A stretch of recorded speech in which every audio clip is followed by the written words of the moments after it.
दोस्तों, आज की इस वीडियो में मैं आपको बताऊंगा कि यदि आपके गूगल शीट में अलग अलग जो होता है सीट हैं, जैसे कि मैं आपको एग्जांपल के रूप में यहाँ पे दिखाता हूँ। ये है हमारे पास अलग अलग गूगल शीट जहाँ पे ईस्ट जोन का डेटा रखा हुआ है। और इसी तरीके से अगर हम चलते हैं नॉर्थ जोन में, तो यहाँ पे नॉर्थ जोन का अलग अलग डेटा रखा हुआ है। तो ऐसी कंडीशंस में हमें यहाँ पे ये जो सारी डेटा है जो अलग अलग सीट पे हैं, उसको हमें एक जो होता है अपनी मास्टर शीट में लेकर के आना है, वो भी स्क्रिप्ट की मदद से। तो हम यहाँ पे इसके लिए एक कोड क्रिएट करेंगे जिसका हम यूज़ करके यहाँ पे दोनों शीट की डेटा को लेकर के आएंगे, एक के नीचे एक। तो ये किस तरीके से हम करेंगे वो आज की इस वीडियो में मैं आपको बताऊंगा। दोस्तों, मेरा नाम है अमित और मैं आप सभी लोग का स्वागत करता हूँ आपके अपने चैनल टेक ज्ञान अमित में।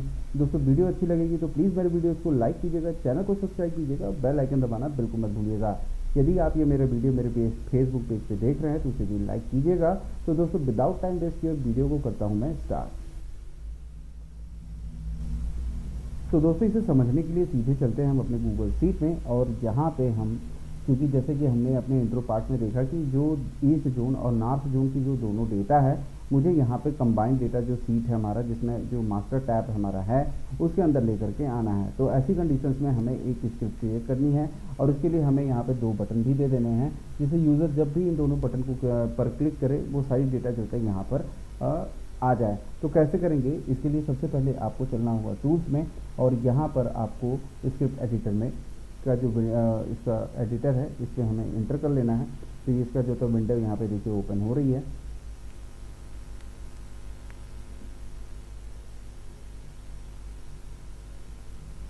तो दोस्तों, यहाँ पे देखिए ये विंडो हमारी ओपन हो चुकी है। तो हमें यहाँ पे जो होता है ये हमें एक बार ईस्ट जोन के लिए और दूसरी बार नॉर्थ जोन की डेटा के लिए हमें स्क्रिप्ट यहाँ पे लिखनी पड़ेगी। तो सबसे पहले यहाँ पे बाय डिफ़ॉल्ट ये फंक्शन आया हुआ है, तो यहाँ पे हमें इसका नाम दे देते हैं, जैसे एक्सपोर्ट डेटा। तो यहाँ पे हमने दे दिया और ये जो है इसको मैं कर देता हूँ स्मॉल, एक्सपोर्ट डेटा। और मेरे थोड़ा सा कीबोर्ड में प्रॉब्लम है, खैर कोई दिक्कत नहीं है। एक्सपोर्ट डेटा यहाँ पे हमने कर लिया है। अब इसमें सबसे पहले हमें क्या करना है कि हमें वो जो डेटा है, सपोज जैसे मुझे नॉर्थ जोन का डेटा एक्सपोर्ट करके लेके आना है, तो यहाँ पे हम कैसे इसके लिए स्क्रिप्ट लिखेंगे वो देखिए। तो सबसे पहले यहाँ पे आपको लिखने का वैर के बाद यहाँ पे आपको वैर के लिए कुछ आपको देना पड़ेगा, जैसे कि वैर एसएस में लिख देता हूँ एसएस। और यहाँ पे इक्वल टू सबसे पहले वहीं होगा स्प्रेडशीट ऐप डॉट। अब यहाँ पे जो अब वैसे हम लोग जो थे गेट एक्टिव स्प्रेडशीट या गेट शीट बाई नेम ये सब मेथड का इस्तेमाल करते थे, लेकिन वो क्या होता था एग्जिस्टिंग शीट पे काम करता था। लेकिन अगर आप किसी दूसरे टैब में जाना है या किसी दूसरे गूगल शीट में आपको इंटर करना है, वहाँ से डेटा को एक्सेस करना है, तो उसके लिए आपको उसकी यूआरएल के माध्यम से आप उसे ओपन कर सकते हैं या फिर उसकी आईडी के माध्यम से ओपन कर सकते हैं। तो यहाँ पर मैं डायरेक्टली इसको जो होता है ओपन कर लेता हूँ, ओपन बाई आईडी। और यहाँ पे मैंने इसको सेलेक्ट किया, या फिर आप जो होता है यहाँ पे यूआरएल के नाम से एक वेरिएबल भी क्रिएट कर सकते हैं। तो जैसे कि मैं डायरेक्टली यहाँ पे ओपन बाई आईडी ले लिया और यहाँ पे सिंगल कोटेशन के अंदर ही मैं उस आईडी को डाल दूँ, या फिर मैं एक अलग से इसका वेरिएबल बना करके इसकी आईडी इसके अंदर स्टोर कर सकता हूँ। तो फिलहाल मैं डायरेक्टली, या फिर मैं आपको इस मिनट में दिखाई देता हूँ, यहाँ पे मैं लिख देता हूँ वैर यूआरएल और यहाँ पे मैं और यूआरएल आईडी कर देता हूँ, क्योंकि हमारा यूआरएल आईडी है। तो यूआरएल आईडी हम यहाँ से लेते हैं, नॉर्थ जोन में चलते हैं और ये देखिए हमारा जो आईडी होती है ये डी स्लैश, यहाँ पे आप देख रहे हैं ये जो डी है उसके बाद जो स्लैश है और उसके बाद फिर यहाँ पे जो नेक्स्ट स्लैश हो रहा है उसके बाद एडिट आ रही है, इसके बीच की जो भी आईडी है ये हमारा यूआरएल की आईडी कहलाती है। इसी को हमें कॉपी कर लेना है और यहाँ पे कंबाइंड शीट में चल के जो हमारा स्क्रिप्ट है इसके अंदर हमें URL ID single inverted comma या डबल इन्वर्टेड कॉमा के अंदर इसे हमें पेस्ट कर देना है और यहाँ पे सेमी कॉलन दे करके इस लाइन को क्लोज कर देनी है। तो अभी हम जहाँ ओपन बाई आईडी पे आईडी हम यहाँ पे ये लिखे हुए थे, उसके बाद सिंगल इन्वर्टेड कॉमा के अंदर हमें इसी आईडी को पेस्ट करना था, लेकिन अब ये आईडी हमारे इस वेरिएबल के अंदर स्टोर हो गई है। तो हमें अभी क्या करना है कि आईडी को लिखने की बजाय आप सीधे यूआरएल आईडी भी अगर आप दे देंगे तो वो जो आईडी है वो अब इसमें स्टोर हो जाएगी, यूआरएल आईडी। और यहाँ पे हमें क्लिक करना है और वो डेटा इसके अंदर पेस्ट करते हैं। तो यहाँ पे हमने इस शीट के अंदर हमने इस स्प्रेडशीट के अंदर को हमने एक्सेस कर लिया है। अब इसके बाद होता है SS dot get sheet by name का सिंपल वही मेथड हमें इस्तेमाल करना है। और यहाँ पे जो शीट है हमारी वो है, यहाँ पे हम चलते हैं, इसका नाम है शीट 1। तो यहाँ से हम इसको जो है कॉपी कर लेते हैं और यहाँ पे गेट शीट बाई नेम में इसको हम पेस्ट कर देते हैं। तो ये जो सीट नेम है वो भी कोई जो होता है यहाँ पे सीट नेम को जो होता है स्टोर करेगा। तो इसके लिए यहाँ पे फिर हम वेरिएबल एक बना लेते हैं, तो इसका नाम दे देते हैं जैसे सीट, और यहाँ पे इक्वल का साइन दे देते हैं। तो ये हमारा जो है यहाँ पे सीट आ गई है। अब जैसे हमारा जो डेटा का जो यहाँ पे कॉलम आप देख रहे हैं, यहाँ पे नॉर्जन का ये कॉलम हमारा फिक्स है, A1 से लेकर के F तक का जो डेटा है वो हमारा यहाँ पे है, और इसके बाद हमें पता है कि इससे ज़्यादा जो है कॉलम हमारे पास नहीं आने वाले हैं। तो हम डायरेक्ट इसको A1 नोटेशन के अंदर ही लिख सकते हैं, सीट और डॉट गेट रेंज जो मेथड है हमारा गेट रेंज, और उसके बाद यहाँ पे अगर हम डायरेक्टली इसको लिख देते हैं, क्योंकि हमारे डेटा में देखिए हेडिंग पहले से ही है तो हमें हेडिंग को लेने की ज़रूरत नहीं है। तो जो हमारा यहाँ पे हेडिंग है वो हमारा A1 ए कॉलम 1 नंबर रो पे है, तो हमें यहाँ A1 को हमें स्किप करना है और सीधे 2 से हमें डेटा को ले लेना है। तो हमें यहाँ पे A2 को लेना होगा, या तो फिर आप इसको डायरेक्टली ऐसे भी लिख सकते हैं रो नंबर 2, और जस्ट मिनट यहाँ पे लिखना होगा। आप A1 नोटेशन जैसे कि का भी यूज़ कर सकते हैं, या फिर हम डायरेक्टली जो होता है इसका रो पोजीशन जैसे नंबर रो यहाँ देंगे दो और कौन से नंबर, ये देखिए गेट रेंज में रो होता है, और उसके बाद किस नंबर कॉलम से आपको स्टार्ट करना है। तो जैसे कि मेरा डेटा पहले नंबर कॉलम से ही आ रहा है, तो यहाँ पे हम पहले नंबर कॉलम देंगे, और उसके बाद कितने नंबर तक रो का जो होता है डेटा चाहिए। तो इसके लिए हमें सीट का गेट लास्ट रो निकालना पड़ेगा। तो यहाँ पे हमें वेर एक वेरिएबल बना लेते हैं गेट लास्ट रो, या फिर यहाँ पे लिख देते हैं सीधे LR का मतलब हो गया लास्ट रो, और यहाँ पे sheet dot get last row ये मेथड हम इस्तेमाल कर लेते हैं। और इससे पहले भी मैंने दोस्तों गेट लास्ट रो मेथड का जो होता है कि अलग अलग तरीके से भी बताया है, उसका एक मैंने कंप्लीट वीडियो भी बनाया है जिसमें मैंने आपको गेट लास्ट रो कैसे निकाला जाता है डेटा का, और किस किस कंडीशन में अलग अलग सिचुएशंस में हमने गेट लास्ट रो को निकालना सीखा है उस वीडियो में। यदि आपने वो वीडियो नहीं देखा तो उस वीडियो को जरूर देखिएगा। और फिलहाल तो यहाँ हमने इस मेथड का इस्तेमाल करके गेट लास्ट रो इस डेटा का निकाल लिया है, और यहाँ पे हमें इसको LR को जो हमारा वेरिएबल है इसको हमें इसके अंदर पेस्ट कर देना है। अभी मैं आपको एक एक करके मैं सारा दिखाऊंगा अभी। और कॉलम जो है हमारा यहाँ पे ये बिल्कुल फिक्स है, ये हमारा जो है आगे नहीं जाएगा, तो हम यहाँ पे इसको डायनामिक नहीं बनाएंगे। और हमारा कॉलम यहाँ पे 3 ये तो 4 और यहाँ पे 5 और ये 6 नंबर जो होता है कॉलम तक हमारा डेटा है, तो यहाँ डायरेक्टली हम 6 इसे पेस्ट कर देते हैं, और यहाँ पे डॉट गेट वैल्यूज, तो यहाँ पे गेट वैल्यूज मेथड का हम इस्तेमाल करते हैं क्योंकि डेटा हमारे साथ कई सारे हैं। तो हमारे ये डेटा यहाँ पे डेटा आ गई। अब ये जो डेटा आ रहा है इसको भी हम किसी वेरिएबल में स्टोर कर लेते हैं, जैसे हमारा वैर, इसका नाम ही देते हैं डाटा, और ये जो होता है डाटा हमारा यहाँ पे स्टोर हो गया। हमने यहाँ पे जो भी डेटा था हमने ले लिया। एक बार मैं आपको इसे लॉगर लॉग में करके सारा चेक भी करा, तो देखिए आंसर क्या मिलता है आपको, लॉगर डॉट लॉग। और मैं एक बार इसको LR को भी दिखाता हूँ आपको। देखिए LR हमारा क्या बताता है, मतलब लास्ट को हमें कितना पता चलता है। और इसी को मैं दोबारा से कॉपी कर लेता हूँ, और मैं आपको डेटा में भी दिखाता हूँ कि डेटा के अंदर हमारा क्या आया। तो ये देखिए हमारे डेटा को भी हमने कॉपी किया, और यहाँ पे Ctrl+V से हमने पेस्ट किया, और यहाँ से हमने इसको सेमीकोलन दे के लाइन को क्लोज किया। इसको भी सेमीकोलन दे करके लाइन को क्लोज करना है, और सेव किया मैंने इसको। और ये देखिए इसको डेटा नाम से हमारा फंक्शन क्रिएट हो गया। अब यहाँ पे आप रन कर दीजिए। तो ये फर्स्ट टाइम है, एक बार हो सकता है मुझे यूज़र का परमिशन भी देना पड़ जाए, तो एक बार हम इसको एक्सेस होने दीजिए, और उसके बाद एक बार हमें परमिशन भी देना पड़ेगा। ये भी ऑथराइजेशन हमें जो होता है यहाँ पे रिक्वायर्ड आ गया, इसको भी हम कर लेते हैं। यहाँ पे आपको जॉब की ID इस पर क्लिक कीजिए,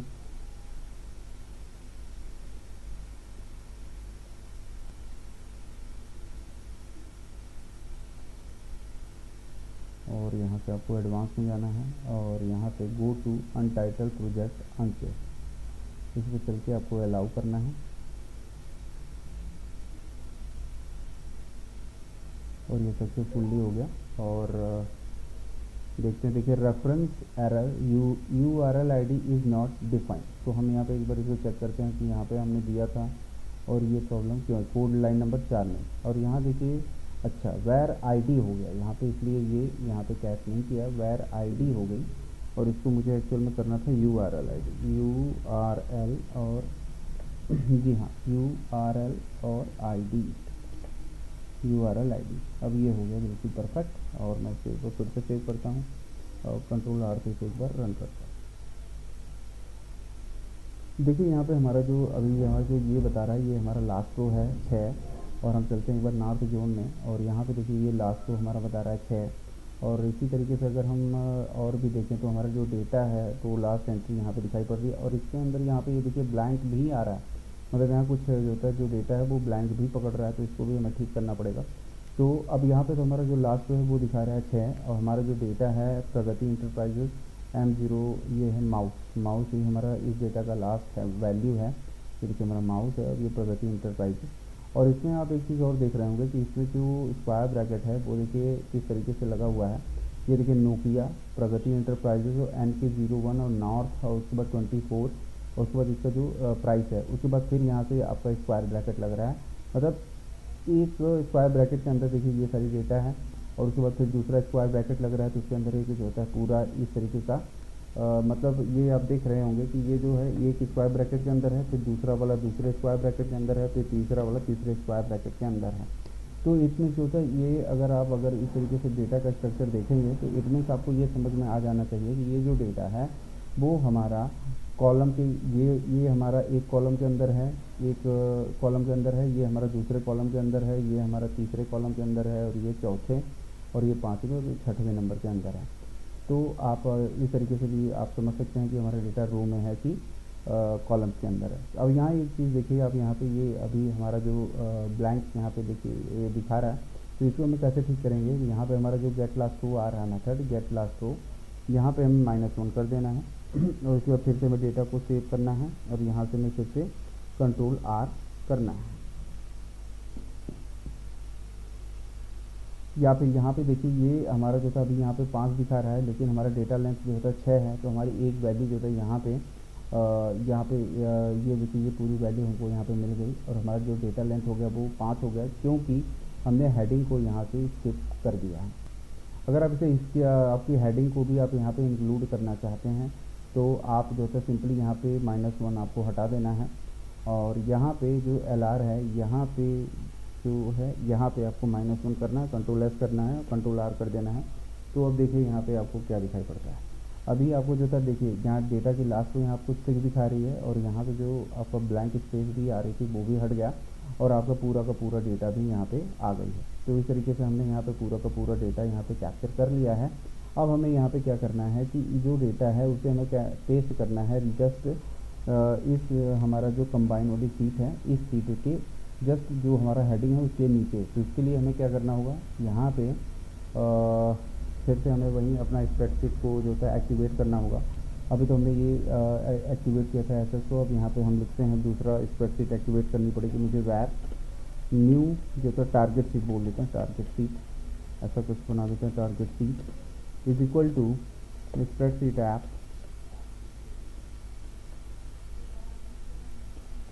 sheet app dot get active spreadsheet, और यहाँ पे dot get sheet by name.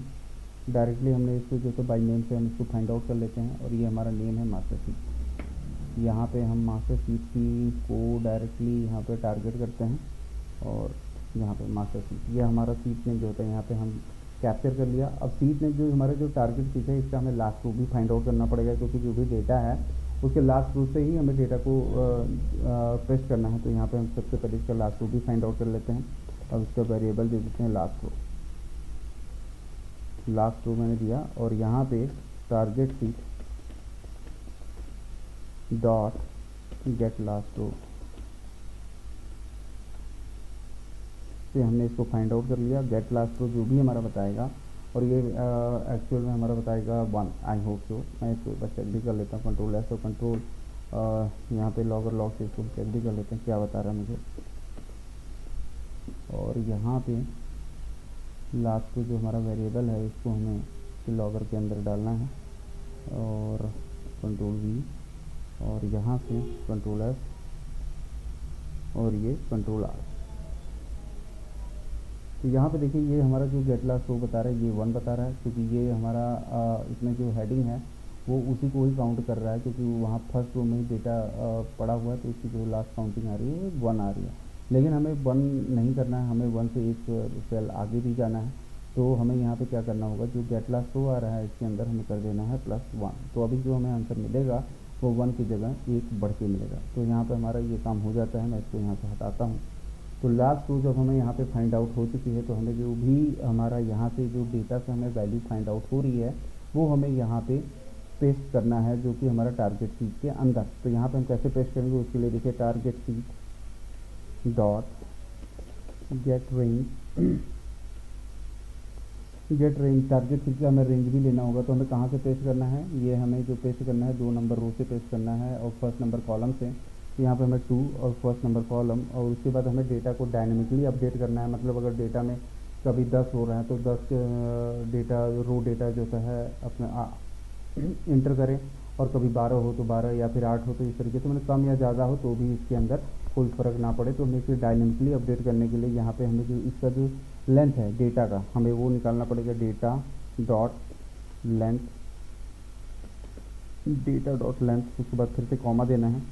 और यहाँ पे जितने भी कॉलम्स हैं आप डायरेक्टली इसे 6 भी दे सकते हैं, या तो फिर आप इसे भी डायनेमिक बनाना चाहते हो तो डेटा का जो 0 कॉलम है उसके बाद जितना उसकी कॉलम की लंबाई है वो यहाँ पे इस तरीके से इसको लिखना होगा। उसके बाद सेट वैल्यूज़ में हमें देना होगा डेटा।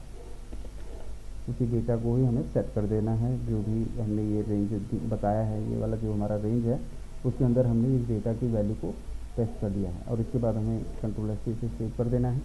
और एक बार इसे हम कंट्रोल R से रन कराते हैं और एक बार चेक करते हैं, देखें कि क्या कंबाइन डेटा के अंदर ये वैल्यू आ रही है।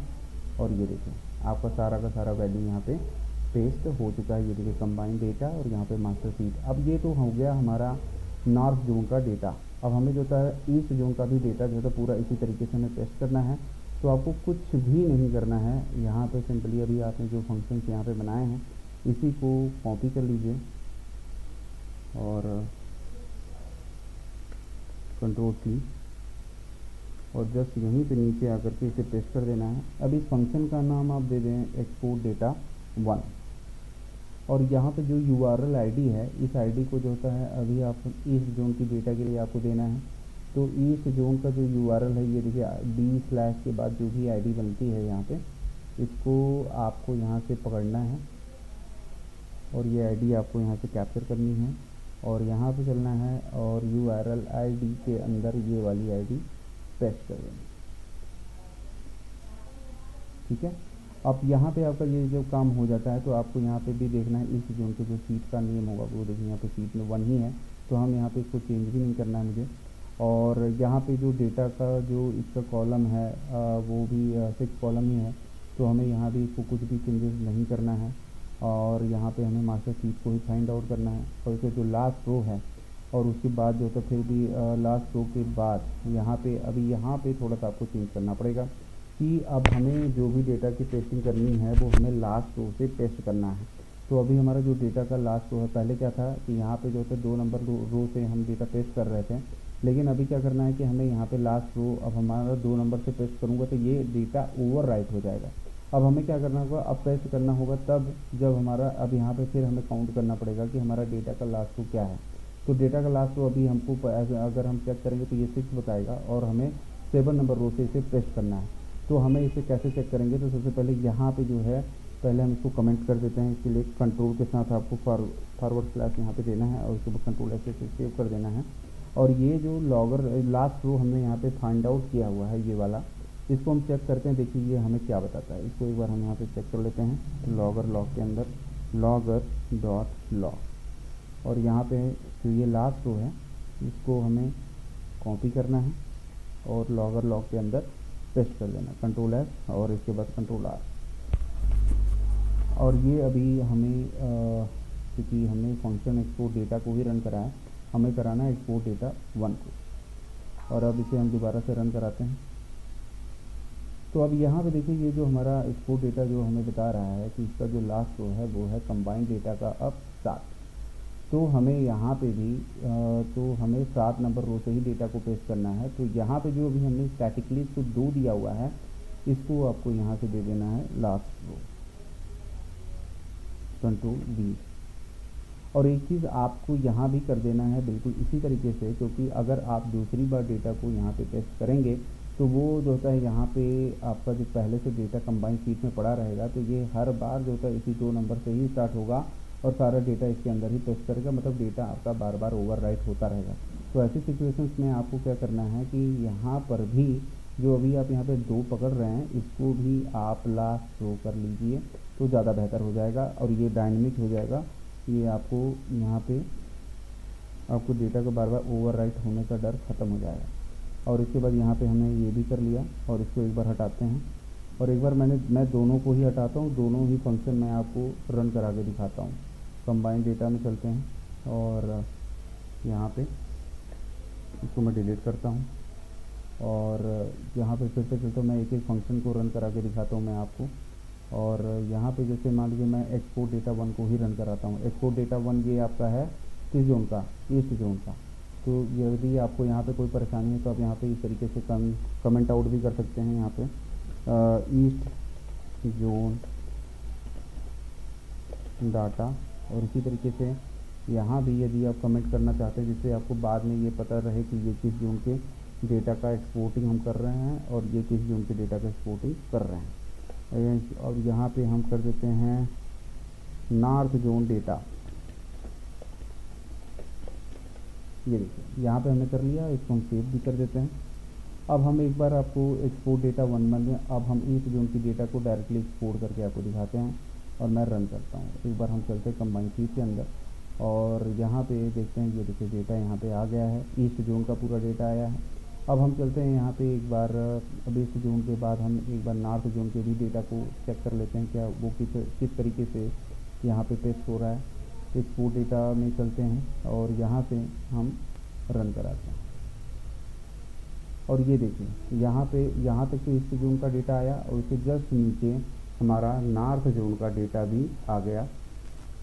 और अगर आप इसे यूज़र के लिए प्रोवाइड करना चाहते हैं कि यूज़र को बार बार स्क्रिप्ट के अंदर जा कर के रन ना कराना पड़े, तो इसके लिए आप सिंपली यहाँ पे 2 बटन क्रिएट कर सकते हैं और यहाँ पे आपको जस्ट 2 बटन क्रिएट कर दें। और इसके लिए आपको क्या करना होगा, सीधे इंसर्ट में जाना है और यहाँ से ड्राइंग ऑप्शन में जाना है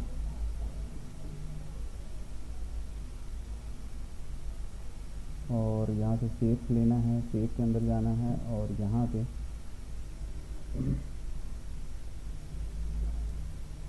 यहाँ पे आपको टेक्स्ट दे देना है। जैसे मान लीजिए मैं कह देता हूँ ईस्ट जोन डेटा, ऐसे ईस्ट मैं डायरेक्टली लिख देता हूँ सिंपली ईस्ट। और ये ईस्ट से क्या हो जाएगा कि यहाँ पे इसको अगर क्लिक करेंगे तो ईस्ट जोन का जो भी डेटा होगा वो यहाँ पे आएगा, इस बटन से आएगा। और इसका ये जो बटन है मैं थोड़ा सा छोटा भी कर देता हूँ, इसका ज़्यादा ही बड़ा है। और यहाँ पे इस जोन का डेटा हमने यहाँ पे डाल दिया तो ये हो गया हमारा। और इसको हम सेव कर लेते हैं, क्लोज कर देते हैं यहाँ पे। और यहाँ पे ये बटन बन गया। अभी ये बिल्कुल भी काम नहीं करेगा, मैं अभी इसको आपको करके दिखाऊंगा। ये इस जोन को मैंने यहाँ सेट किया और इसी तरीके से आपको एक और बटन क्रिएट करना होगा जो कि नॉर्थ जोन के लिए होगा। तो यहाँ से वापस आपको ड्राइंग में जाना है और यहाँ से फिर से आपको वहीं आपको शेप लेना पड़ेगा। आपको जो भी शेप चाहिए वो ले लीजिए यहाँ से। और यहाँ से आपको यहाँ पे टेक्स्ट में जा कर के ये देखिए, अब यहाँ पे आपको टाइप कर देना है नॉर्थ।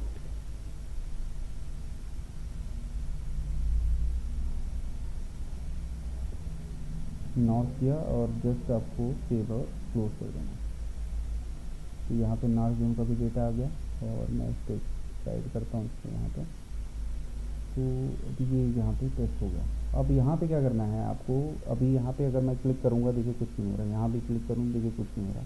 तो इसके अंदर हमें जो होता है इनकी जो हमने अभी यहाँ स्क्रिप्ट लिखी हुई है, तो इस फंक्शन को जो होता है इन बटन पे हमें असाइन करना है। तो जैसे ये नॉर्थ जोन का है तो नॉर्थ जोन का जो ये फंक्शन नेम है एक्सपोर्ट डेटा, आपको यहाँ से इसे सिंपली कॉपी करना है और नॉर्थ जोन का जो बटन है यहाँ पे इसके अंदर यहाँ पे जो 3 डॉट्स हैं इस पर क्लिक करना है और असाइन स्क्रिप्ट, तो यहाँ पे जा करके उस फंक्शन को यहाँ पे पेस्ट करना है और इसे ओके करना है। इसी तरीके से आपको इस जोन पर भी जाना है, साइन स्क्रिप्ट ऑप्शन पे चले जाना है और अभी यहाँ पे जो आपका फंक्शन नेम है कंट्रोल V करना है और यहाँ पे 1 कर देना है। एक बार इसे हम चेक भी कर लेते हैं, एक्सपोर्ट डेटा 1 बिल्कुल सही है और यहाँ से हमें ओके कर देना है। तो ये यहाँ पे स्क्रिप्ट यहाँ पूरा लग चुका है और मैं एक बार आपको वापस से इसे डिलीट करके दिखाता हूँ। ये बटन देखिए किस तरीके से काम करेगा। तो अब यहाँ पे हम एक बार जो है ईस्ट जोन के डेटा को रन कराते हैं। तो देखिए ईस्ट जोन का जो भी डेटा था यहाँ पे आ गया। अब इसी तरीके से मैं नॉर्थ जोन के डेटा को भी बटन को रन कराता हूँ और ये देखिए नॉर्थ जोन का भी पूरा डेटा एक्सपोर्ट होकर के उसके नीचे आ गया। तो इस तरीके से आप जो है ऐप्स की मदद से डेटा को मल्टीपल सीट, अगर आपके पास एक से अधिक सीट हैं तो भी आप इस तरीके से उसकी कोडिंग करके डेटा को एक्सपोर्ट करा सकते हैं और उसे कंबाइन कर सकते हैं। तो उम्मीद करता हूँ आपको ये वीडियो अच्छी लगी होगी। दोस्तों वीडियो अच्छी लगी तो प्लीज़ चैनल को लाइक और सब्सक्राइब जरूर कीजिएगा। मिलते हैं अगली वीडियो में, तब तक के लिए नमस्कार।